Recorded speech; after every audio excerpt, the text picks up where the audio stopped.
The next guest is the voice of Purdue football, women's basketball. He is synonymous with the Boilermakers. Tim Newton joins us. Tim, thanks for your time. Welcome back to 1620 The Zone in Omaha.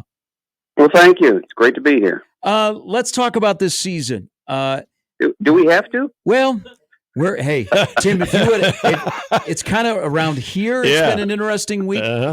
So let's look at Notre Dame and then Oregon State with homecoming.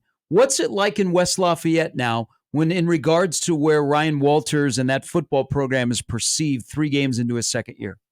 Well, certainly it's a different perception in weeks 2 and 3 than it was in the first week. Purdue rolled over Indiana State with no problem. It was more like a tune-up than anything else. And really expectations were high when Notre Dame came in here. I think a lot of people thought not only could Purdue keep the game close, but they could actually win it. And it was just a complete mismatch from the opening kickoff.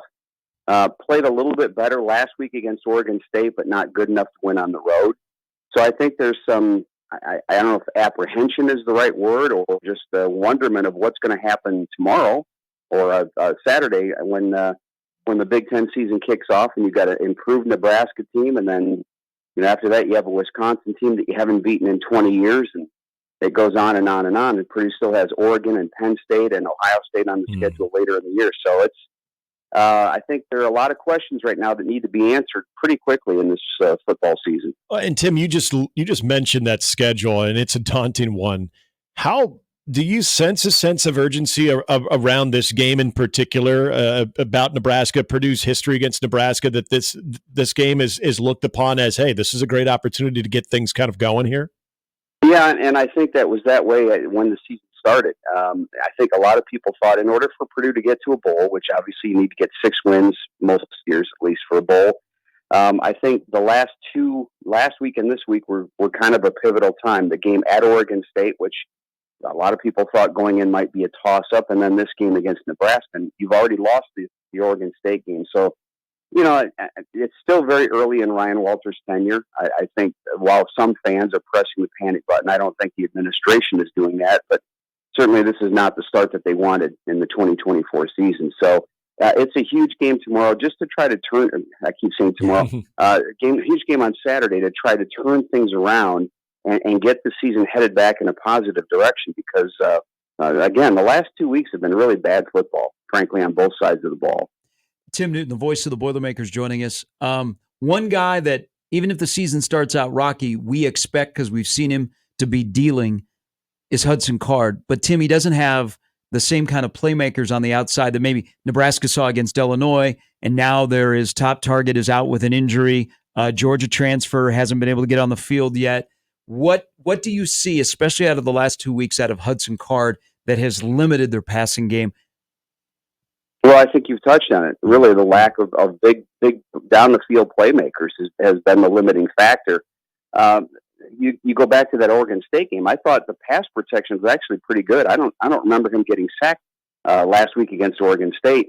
But even when he had time in the pocket, he looks down the field and there's nobody open.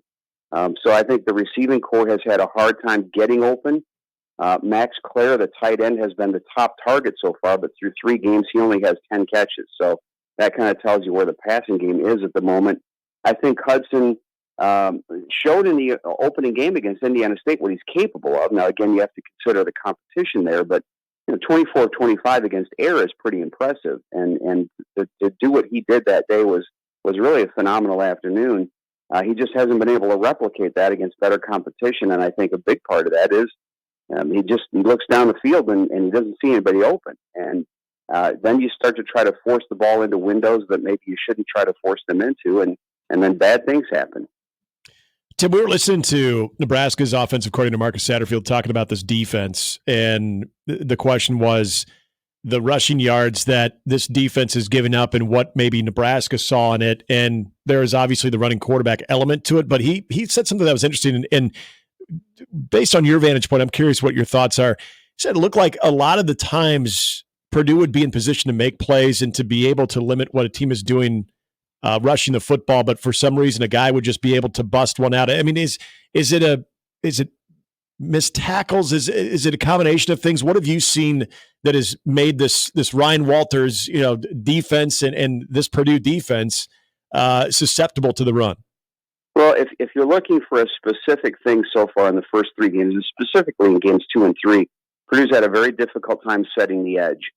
So whether it's been option plays, jet sweeps, anything that gets out to the edge quickly has been a problem. And certainly Oregon State did that with their speed last week, but Notre Dame really exposed Purdue in that area with their quarterback ran for 100 yards and 3 touchdowns. And their first touchdown was a 48-yard sweep around the end that basically the running back just outran the defense. It's been a frustrating year because Purdue has been able to get people sometimes into second and third long situations and somehow just can't get off the field. Now, Oregon State last week just dominated the ball. I think they held the ball for something like 40 minutes. So Purdue couldn't get off the field. Oregon State was over 50% on third down, and conversely, Purdue the last 2 weeks has been really bad offensively, trying to sustain drives. But I think the defense, at times, it shows glimpses of brilliance. You know, they've got a lot of tackles for loss. They've got a fair amount of sacks, but they just have not been able to be consistent. And if there's one specific area, it is guarding the edge on both sides and making sure that people don't get to the outside and come up with those big plays. We are convinced around here that Devin Maccabee is in his 8th year at Purdue. And then we're reminded that he is only a junior.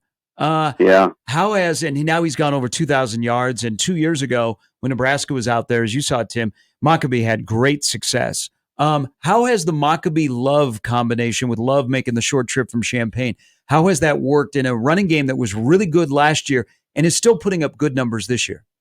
Yeah, they have been good. And last week against Oregon State, over 250 yards rushing, which you go on the road and do that, and you expect to be right in the football game. I think they're good complementary running backs. I think Maccabee, and I've described him many times as unhinged, the way he runs, because it looks like his arms and his legs are heading in 8 different directions at the same time. Whereas Reggie Love would just as soon run you over than run around you. Yeah. He's just a power running back. So I think it's been a nice 1-2 punch. The problem is, again, with Purdue getting down in big deficits against both Notre Dame and Oregon State, it's hard to stick with that running game when you're down 3 touchdowns and need some quick scores. But they have been able to run the football, and yeah, you're right. Maccabee's got another year left. So now the good news is Nebraska's not on the schedule next year. Right. So this is the last time the Huskers will have to see him. Didn't Jeff Brom did he nickname him Crazy Legs at one point? He was, that's right, Crazy Legs. That's his style. He's and unique story. He came here as a walk-on. He originally was going to go to one of the military academies, and he came here as a walk-on because he wanted to be an engineer. And the rest is history. One of the first things that Ryan Walters did when he became head coach was put that guy in scholarship, make sure he didn't go anywhere else. Real quickly about the defense, going back to this, and we've had a lot of people bring this guy up because we know that he's expected to play, and Purdue fans haven't had a chance to see him in a Purdue uniform, but Nyland Green expected to be their top corner. Any indication on what his workload might be like? And Tim, quite honestly, what his impact could be like now into that lineup? Well, that's interesting to see because we haven't really seen him. They don't open much of practices up, so we really haven't seen a whole lot of what Nyland Green can do. They're very high on him. They think he can be a shutdown corner. I would not expect him to play a heavy amount of snaps on Saturday, assuming he does get on the field. He's had a foot injury, and you mentioned another guy from Georgia, C.J. Smith, who hasn't been able to get on the field yet, and apparently he's not real close. He's got a hamstring injury. Might be Purdue's fastest player, and that's another problem with the passing game. You mentioned earlier Jamal Adrin, who is probably going to be or would have been Purdue's leading receiver, is out with a knee injury. So really your top 2 receiving playmakers are on the sideline in street clothes, and that hurts. But getting Nyland Green back will help. Really the pass defense has been okay for Purdue, but that's one of those statistical anomalies because why would people throw when they can run the ball? And that's been the case really the last 2 weeks. Tim, as always, we appreciate your time. And now we have a request or a question for you. If I'm coming to West Lafayette on Friday night and I can drop your name in a restaurant, where should a Nebraska fan go to eat in West Lafayette or Lafayette on Friday night? Well, I'll tell you, the guy that owns two restaurants lives right down the road from me, so I'm going to put a plug in. Okay. If you can get in at either East End Grill or Ripple and Company, and they're right across the street from each other in downtown Lafayette. So I don't know if my name will carry any weight, but I think you'll be happy you went if you go. Tim, as always, we appreciate it. Enjoy your work and enjoy Saturday. All right. Thanks, fellas.